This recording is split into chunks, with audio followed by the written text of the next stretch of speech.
কত dog, dog না ঢং, বুঝি না আমার হেটার্স গুলো এত অশিক্ষিত কেন। ঢং লেখাটা সেটাও ঠিক করে লিখতে পারে না, লিখছে ডগ, মানে নিজের নামটা নিজে লিখলো আয়েশা। তার নাম আয়েশা একবাল। একবাল ওইটা ডগ না, ওইটা ঢং, ঠিক আছে? একবাল নাম আয়েশা একবাল।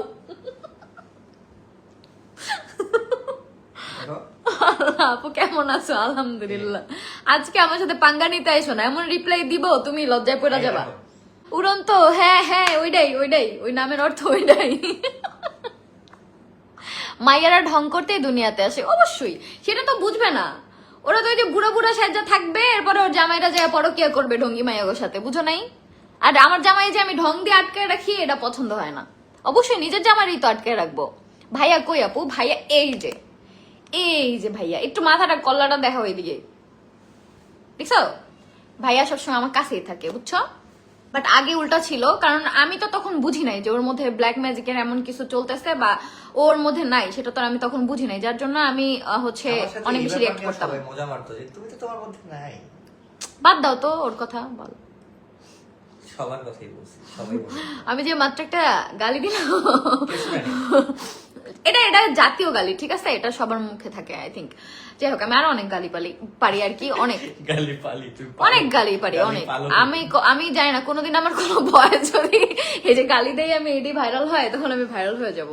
কারণ বরিশাল্লা অবশ্যই আমি গালি পারবোই। যাই হোক, তো কালো জাদু তখন শুরুতে শুরুতে তোমাদের ভাইয়া হাইপার হয়ে যেত। তো ওর সাথে আমার বিয়ে 3.5 বছর, সবাই জানো। তো একটা মানুষ 3 বছর ধরে যাকে আমি যেভাবে পাইছি হাজবেন্ড হিসাবে, সে তো সেরকমই থাকবে। দেখো আমি শুরু থেকে যেমন, যে আমার কিছু হলে রাগ উঠে, আমি মোবাইল, আমার হাতে যার মোবাইলই থাকুক, আমার আম্মুর মোবাইল ভাঙছি, তোমাদের ভাইয়ার মোবাইল ভাঙছি, আর অনেক মানুষের মোবাইল আমি ভাঙছি আমার লাইফে, ঠিক আছে? আগে আমার বিয়ের আগে, কারণ আমার রাগ উঠলে আমার হাতে মোবাইল থাকলে আমি ওটা আছাড় দিই। ইচ্ছা হয়েছে যে আমার রাগ উঠলো যেন আমি কিছু ভাঙতে পারি, সেটা যেন মোবাইল হয়, কারণ তোমাদের আপু মোবাইলটা ভাঙার খুব ইচ্ছা।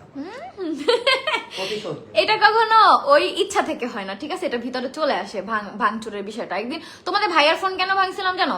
বাইরে গেছে বৃষ্টিতে ভিজতে, তো আমাকে বলছে যে 10 মিনিট যাবে আর আসবে, যায় নিয়ে আধা ঘন্টা 1 ঘন্টা পার হয়েছে। ও বাইরে থাকলে, হ্যাঁ গাড়ি নিয়ে বের হলে আমার অনেক টেনশন কাজ করে। তারপর আবার স্বামীর সাথে, ওরা 2 জন 15 বারের উপরে আমি কল দিছি। আমি তো জানি না ফোন গাড়িতে রেখা তারা বাইরে, ভাই ওয়াটার প্রুফ ফোন, তাহলে কেন তুই ফোন ধরবি না, বৃষ্টি হোক আর যাই হোক।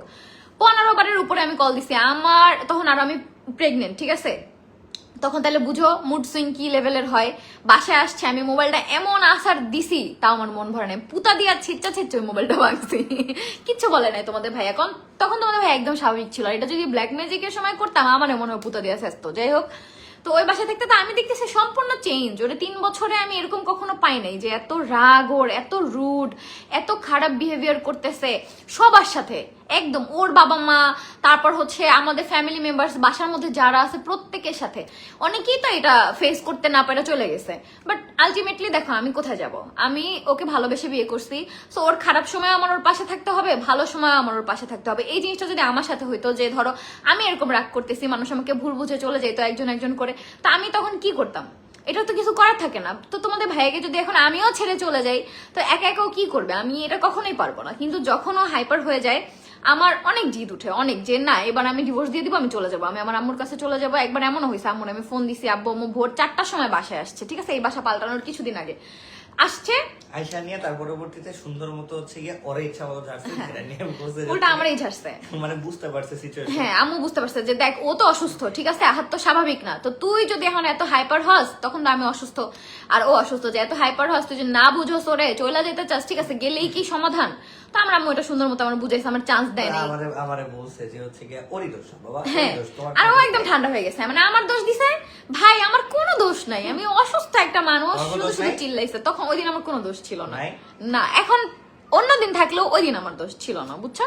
এমডি লিয়াকত আলী ইমন আপু, আলিশার দাদা দাদি আসে না দেখতে?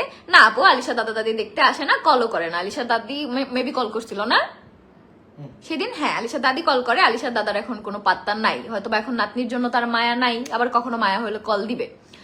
কমেন্ট পড়েন, এই যে কমেন্ট পড়লাম, তোর জামাইয়ের দাঁত ঠিক কর। আমার জামাইয়ের দাঁত দিয়ে তোর এমন এমন জায়গায় কামড় দিবে যেটা তোর জামাই তোর দিতে পারে না, এই জন্য তোর ভিতরে এত বেশি বুঝছস? কমাই দিবে এগুলা। 2 জন মিলে একটা রঙের মেলা খুলা বসছেন, তো কি জামাই রেখে আরেকজনের জামাই নিয়ে রঙের মেলা খুলবো? হ্যাঁ, আপনার মতো কমেন্ট পড়েন না কেন? এত সুন্দর করে বললাম ভাইয়ার বিগ ফ্যান আমি। ভাইয়া গো কিছু বলেন, থ্যাংক ইউ সো মাচ। আসেন একদিন দেখা করি। আমার নিয়ে কমেন্ট এটাই পড়ে না। পড়ছি তো। হ্যাঁ, এই বেটা এমনই। আল্লাহ, এই যে যাদের মতো আপু রিপ্লাই দাও না কেন? দিব, হেটার্সদের কমেন্টের আগে দিয়ে নি, তারপর তো তোমাকে দিব, বুঝো না? একটা কমেন্ট কত করবি? ওই সোহান মিয়াজি ফেক আইডি নিয়ে বসছে এখন, একটা কমেন্টই ওইটাই কপি করবে পেস্ট করবে, বুঝো নাই? সুরভি জান্নাত, পরের জামাই কেড়ে নিয়ে সুখে থাকবি কতদিন? সারা জীবন, কারণ তার জামাই সে তার সুন্দর চরিত্র দিয়ে ধরে রাখতে পারে নাই, বুঝতে পারছেন? সুরভি জান্নাত, আপনি তো দীপার কথা বলতেছেন, আমি বিয়ের আগে জানতামও না যে দীপা আছে, তো সে তার জামাই কেন ধরে রাখতে পারে নাই? আমার জামাই তো আরেকটা আমার রেখা নতুন বউর বিয়া কইরাও হচ্ছে আমার প্রতি আকর্ষণ রইলো কেন?